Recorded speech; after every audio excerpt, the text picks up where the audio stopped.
पहले कभी भी जब चुनाव, खासतौर पे चुनाव में जब हम लोग यहाँ पे आते थे तो दो मुद्दे सुनाई पड़ते थे, एक फर्टिलाइज़र फैक्ट्री और एक एंसेफेलाइटिस।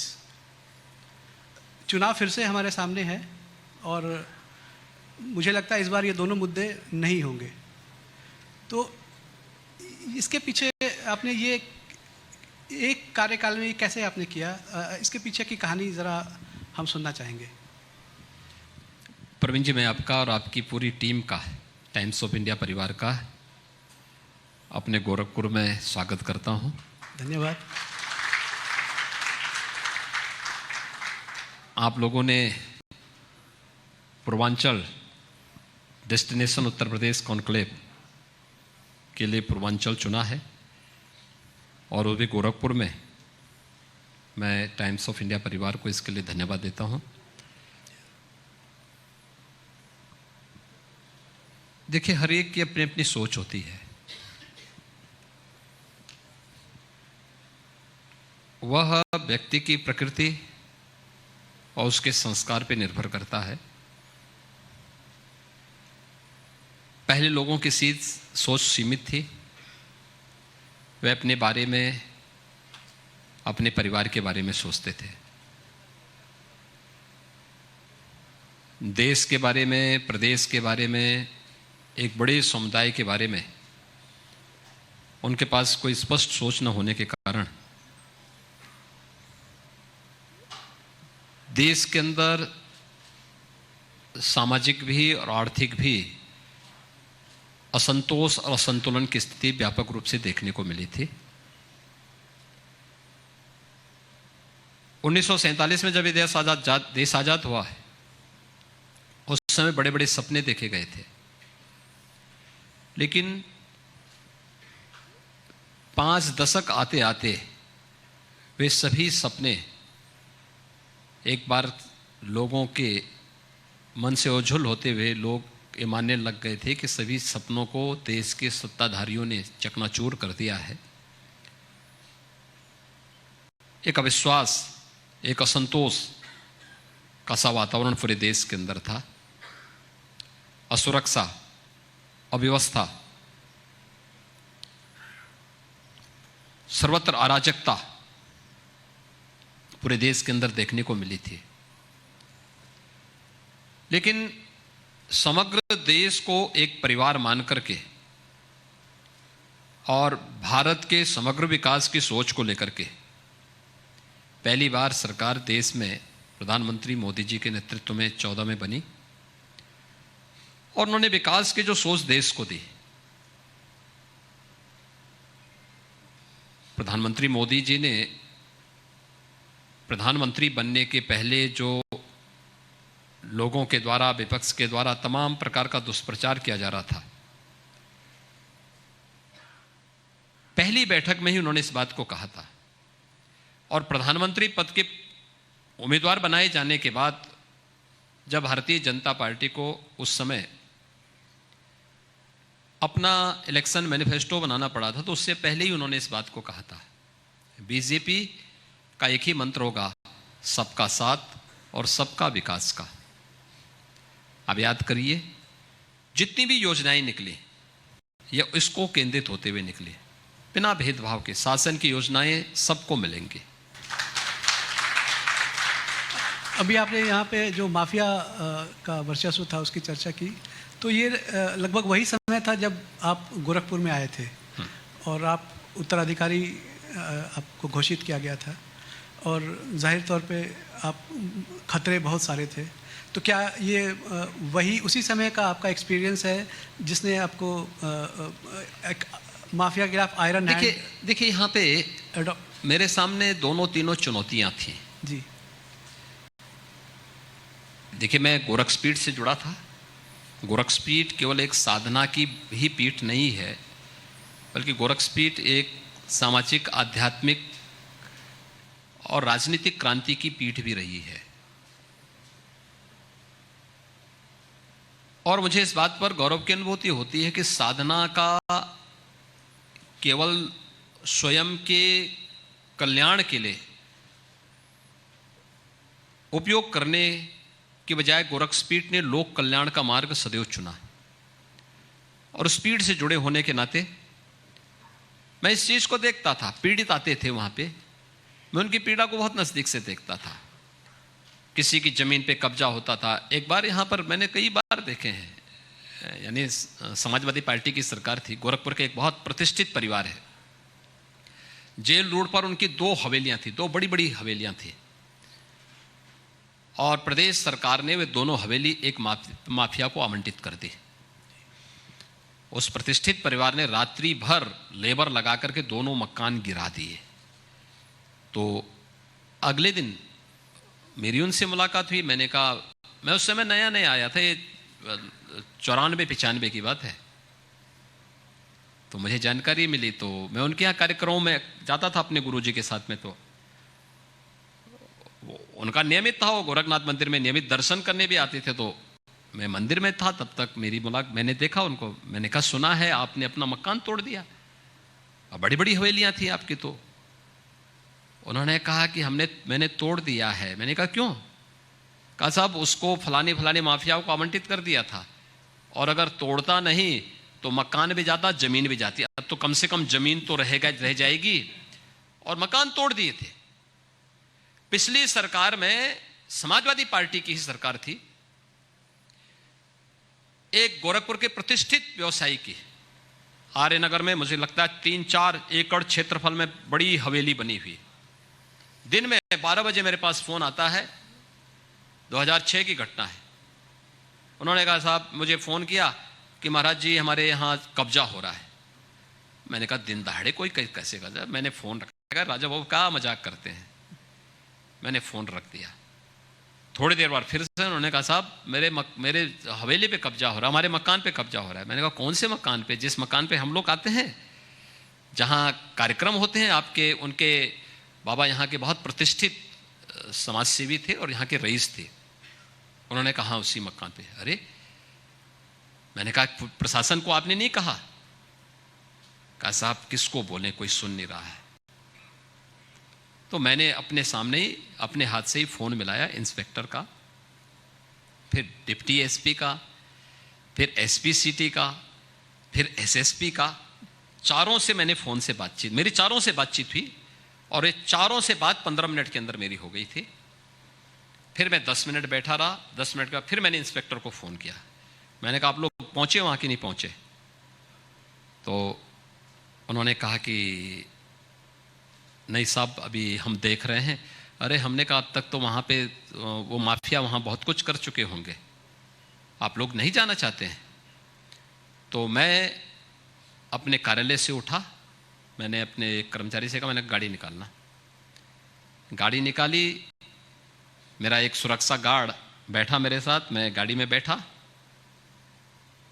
मैं बाहर जा रहा था, तब तक कुछ लोगों ने मुझे देखा कि मैं अकेले गाड़ी से निकल रहा हूँ, तो पीछे पीछे वे लोग भी आए। तो ये जितने कब्जा करने वाले थे ये पूर्वी गेट से आए थे, मैं पश्चिमी गेट से अंदर गया। मैं देख रहा था तब तक उस सामान मकान के बाहर फेंके जा रहे थे। महिलाएं एक तरफ चुपचाप, घर की महिलाएं छुपी हुई थी, और बेचारे सब एक तरफ होकर के, पूरे पुरुष एक तरफ होकर के चुपचाप सो रहे थे, रो रहे थे। तो मैंने पूछा, मैंने कहा ये सब क्या हो रहा है? तो माफिया का जो मैनेजर था, जिसको मैनेजर ने उसका जो वहाँ का, तो वो कहा कि साहब ये तो फलाने मंत्री जी ने ले लिया है। अरे, हमने कहा इस मकान का मालिक कौन है? कहा साहब वो तो रजिस्ट्री बहुत पहले हो गई है। अरे, हमने कहा मकान मालिक के सामने खड़े हैं, वो कहते हैं हमने रजिस्ट्री नहीं की है, किसी को बेचा नहीं है, और हम बेचेंगे क्यों जी? हमारे पास तो पहले से सब कुछ है, हम किसी को क्यों बेचेंगे मकान? बड़ी हवेली है। आप आश्चर्य करेंगे, ये मैंने अपनी आंखों के सामने देखा, और पब्लिक देख रही थी, हजारों की भीड़ तमाशा देख रही थी। तो मैंने कहा अरे, आप लोग सब तमाशा देख रहे हैं? और मेरे सामने तब तक उस गुंडे ने एक कागज पकड़ा है, कहा देखो साहब ये रजिस्ट्री कर दिया। मैंने मारा उसी पे उसको। अरे, हमने कहा तुम इस पर दिन दहाड़े डकैती डाल रहे हो। और पब्लिक से मैंने कहा तुम तमाशा क्या देखते हो जी, पीटो इन गुंडों को यहाँ पे। और पब्लिक टूट पड़ी वहां पे। ये यहां पे अक्सर होता था। आज मैं कह सकता हूं गोरखपुर में भी नहीं है, प्रदेश में भी कोई इस प्रकार की गुंडाई नहीं करेगा। अगर करेगा, ये तय है कि मैं फिर उसके ऊपर बुलडोजर जरूर चलाऊंगा।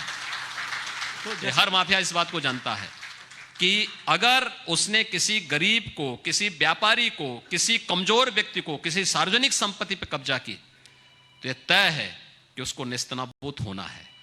और वह एक जिद थी जिसने मुझे मजबूर किया कि मैं राजनीति में आऊं और फिर इस लड़ाई को आगे बढ़ाऊं। और आज हम लोग उस लड़ाई को बहुत मजबूती के साथ पूरे उत्तर प्रदेश के अंदर लेके चल रहे हैं। तो जैसा कि मैंने कहा, माफिया को टैकल करने की आपकी ट्रेनिंग काफी पहले हो गई थी। मैंने देखे ये अनुभव पे आधारित था। देखिए ये केवल किसी पुस्तक की या किसी लेखनी का मोहताज नहीं था जी, या किसी फिल्मी डायलॉग के नहीं थे, रियल लाइफ। क्योंकि फिल्म में देखता नहीं था।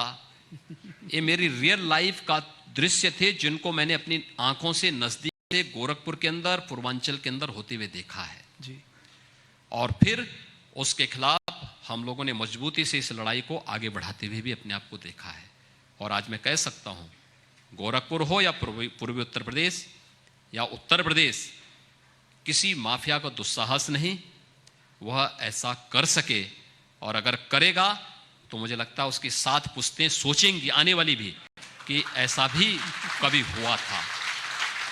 नहीं हो सकता। और मुझे लगता है समाज को अन्याय को सहना ही नहीं चाहिए, कोई भी हो। अगर कोई अन्याय कर रहा है, अत्याचार कर रहा है, शोषण कर रहा है, उसका प्रतिकार करने के लिए खड़ा होना चाहिए। आपके विरोधी कहते हैं कि जो क्रैकडाउन, माफियाओं के ऊपर जो क्रैकडाउन है वो सेलेक्टिव है। आप सबको सेलेक्टिव नहीं है। आप देखेंगे सभी लोग हैं, जो माफिया है वो माफिया है, जो अपराधी है वो अपराधी है। और मुझे लगता है उसको जाति, मत, मजहब के साथ जोड़ के कतई नहीं देखना चाहिए। कोई भी हो, अगर वो माफिया है तो मुझे लगता है वह समाज का दुश्मन है, विकास का बाधक जीवाणु है और मुझे लगता है कोरोना से भी भयंकर है। रिलीजियस टूरिज्म पे आपने बहुत फोकस किया है। ऐसी कोई स्टडी थी कि यूपी में? देखिए सर्विस सेक्टर में आप देखेंगे तो हर प्रकार के टूरिज्म के लिए यूपी में बहुत स्कोप है। और इसमें हमारे पास अगर हम देखेंगे तो रिलीजियस टूरिज्म का तो ये हब है, आत्मा है यूपी। अयोध्या यहाँ, जी, मथुरा यहाँ, मथुरा वृंदावन यहाँ पर, काशी यहाँ पर, प्रयागराज कुंभ उत्तर प्रदेश में, भगवान बुद्ध से जुड़े हुए जो 6 प्रमुख स्थल हैं उनमें से 5 गोरख यूपी में हैं। भगवान महावीर से जुड़े हुए प्रमुख स्थल यूपी में हैं, संतों की, क्रांतिकारियों की, यानी हर प्रकार के, न केवल स्पिरिचुअल टूरिज्म के लिए, हेरिटेज टूरिज्म के लिए, इको टूरिज्म के लिए। आप कर्तनिया में चले जाइए, आप जो है अन्य जो हमारे यहाँ के जो दुधवा में आप चले जाइए, क्या शानदार जो है वो वहाँ पर व्यवस्थाएं हैं। उसको प्रमोट करने का प्रयास नहीं हुआ। हम लोग जब इस प्रक्रिया को आगे बढ़ा, मैं इससे पहले कि जब स्पिरिचुअल टूरिज्म की तरफ हमने पहले वो किया, थोड़ा सा प्रयास आपने देखा होगा, कुंभ उसका एक उदाहरण है। प्रयागराज कुंभ 2013 में भी हुआ था। उस समय महाकुंभ था, 12 करोड़ श्रद्धालु आए थे पूरे कुंभ के आयोजन में। 19 में हमने प्रयागराज में कुंभ किया, कहने के लिए वो अर्ध कुंभ था। हमने कहा भी अर्ध कुंभ मत करो, उसका नाम कुंभ रखो। हमने कुंभ के रूप में उसको किया। आप देखें सरकार ने थोड़ा प्रयास किया। हमने कहा भी हम स्वच्छता पे ध्यान देंगे। प्रधानमंत्री जी का भी यही था कि आप स्वच्छता पे ध्यान देंगे, सुव्यवस्था का ध्यान रखिए, भगदड़ न मचे, अव्यवस्था न फैले, इन चीजों का थोड़ा ध्यान रखना। और नमामि गंगे परियोजनाओं को प्रभावी ढंग से लागू करने का प्रयास किया गया। परिणाम क्या था? मात्र 6 साल के अंतराल में लगने वाला कुंभ का आयोजन प्रयागराज में 24 से 25 करोड़ श्रद्धालुओं को अपनी ओर आकर्षित कर दिया। ऐसे ही अयोध्या का है, मथुरा वृंदावन का है, काशी में काशी विश्वनाथ धाम अभी प्रधानमंत्री जी के मार्गदर्शन में भव्य उद्घाटन प्रधानमंत्री जी ने किया है। अब किस रूप में आपने देखा है उसको? यानी काशी में 13 दिसंबर को प्रधानमंत्री जी ने काशी विश्वनाथ धाम का उद्घाटन किया और प्रतिदिन 1 लाख 1.5 लाख श्रद्धालु वहां दर्शन करने के लिए आ रहे हैं। यानी पूरा शहर, पूरा यूपी और पूरा देश उमड़ पड़ रहा है काशी के लिए, अयोध्या के लिए। यानी हम लोगों ने अभी अयोध्या में भगवान राम के मंदिर का निर्माण कार्य चल रहा है। अयोध्या में दीपोत्सव के कार्य और राम मंदिर शिलान्यास के बाद 10 टाइम्स बढ़ गया है वहां पे जो श्रद्धालुओं की संख्या और टूरिस्ट की संख्या। मथुरा वृंदावन में कई गुना बढ़ चुका है, हर एक स्थल पर हुआ है। कुशीनगर में अभी जो इंटरनेशनल फ्लाइट प्रारंभ हुई है, पहली फ्लाइट कोलंबो से आई है यहाँ पे, वे सभी बौद्ध भिक्षु आए थे, वहां के तमाम मंत्रीगण भी आए थे। और अब देखना बौद्ध सर्किट का कार्य, रामायण सर्किट पर, कृष्णा सर्किट पर, आप विंध्यवासिनी धाम में जाइए, विंध्यवासिनी धाम को जो भव्य रूप दिया जा रहा है, ये काम पहले भी हो सकता था, लेकिन समस्या क्या थी? सोच थी। जिनकी सोच कब्रिस्तान तक सीमित है, उन्होंने कब्रिस्तान को पैसा दिया। हमारी सोच अपने धामों के विकसित करके और जन सुविधाओं को विकसित करने के लिए हमने अयोध्या के विकास के लिए, काशी के विकास के लिए, गोरखपुर के विकास के लिए, कुशीनगर के विकास के लिए, प्रयागराज के विकास के लिए, चित्रकूट के विकास के लिए, मथुरा वृंदावन के विकास के लिए हमने उस पैसे का सदुपयोग किया। इससे रोजगार बहुत ज्यादा जनरेट हुआ। गाइड, स्थानीय स्तर पर व्यापारियों को मिलने वाला रोजगार, बहुत सारी चीजें यहां पर उसके माध्यम से प्राप्त हुई और आज हर व्यक्ति उसका लाभ ले रहा, वहां पर लाभ ले रहा है और अर्थव्यवस्था पे उसका असर पड़ा है, निश्चित उसका असर पड़ा है। पिछले चुनाव में भारतीय जनता पार्टी बिना किसी चेहरे के उतरी थी और हिस्टोरिकल एक मैंडेट मिला था। इस बार ना सिर्फ आप एक चेहरा हैं, बल्कि सारी पार्टी, पूरी पार्टी और सारे बड़े नेता, चाहे वो प्रधानमंत्री हो, चाहे गृह मंत्री हो, ये सारे आपके द्वारा किए गए कार्यों को प्रोजेक्ट कर रहे हैं फॉर द सेकेंड टर्म।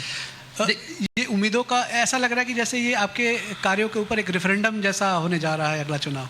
तो ये उम्मीदों का जो पहाड़ है, क्या ये आपको विचलित करता है? देखिए, हम लोग कभी विचलित नहीं होते। विचलित तब नहीं हुए जब माफियाओं से हम सीधे लड़ रहे थे, अकेले लड़ रहे थे, निहत्थे लड़ रहे थे, तो तब विचलित नहीं हुए। जब हम इंसेफ्लाइटिस की बीमारी से अकेले लड़ रहे थे, तब विचलित नहीं हुए। उत्तर प्रदेश में जो कुछ भी हमें सफलता प्राप्त हुई, प्रधानमंत्री मोदी जी के मार्गदर्शन और उनकी प्रेरणा से हम लोग उत्तर प्रदेश की जनता के लिए कुछ कर पाए और डबल इंजन की सरकार का लाभ प्रदेश की जनता को प्राप्त हुआ। क्या लोक कल्याणकारी कार्यों का हो, क्या बड़े बड़े प्रोजेक्ट को लागू करने का हो, प्रदेश के अंदर स्थापित करने का हो, क्या प्रदेश की बेहतरीन कानून व्यवस्था को स्थापित करने का हो, और क्या प्रदेश के अंदर निवेश की संभावनाओं को तेजी के साथ आगे बढ़ा करके रोजगार को आगे बढ़ाने का हो। कोई तबका ऐसा नहीं होगा जो ये कह सकता हो कि सरकार ने उसकी उपेक्षा की है। क्या गांव, क्या गरीब, क्या किसान, क्या नौजवान, क्या महिलाएं, क्या समाज का कोई भी व्यक्ति, बिजली मिल रही तो समाज के हर व्यक्ति को मिल रही है, भेदभाव किसी के साथ नहीं, सुरक्षा दी जा रही तो सबको सुरक्षा। लेकिन पेशेवर दंगाइयों को ये भी कह दिया, अगर दंगा करोगे तो 7 पीढ़ियां भुगतान करते करते थक जाएंगे, इसलिए दंगा करने में अब पिछली प्रवृत्ति को, आदतों को बदल दो। और आज आप देख रहे होंगे परिवर्तन देखने को मिला है। समाजवादी पार्टी का चेहरा हर व्यक्ति को याद है। आदत सुधरती नहीं है, सुधरेंगी, समय वक्त उनको सुधार देगा।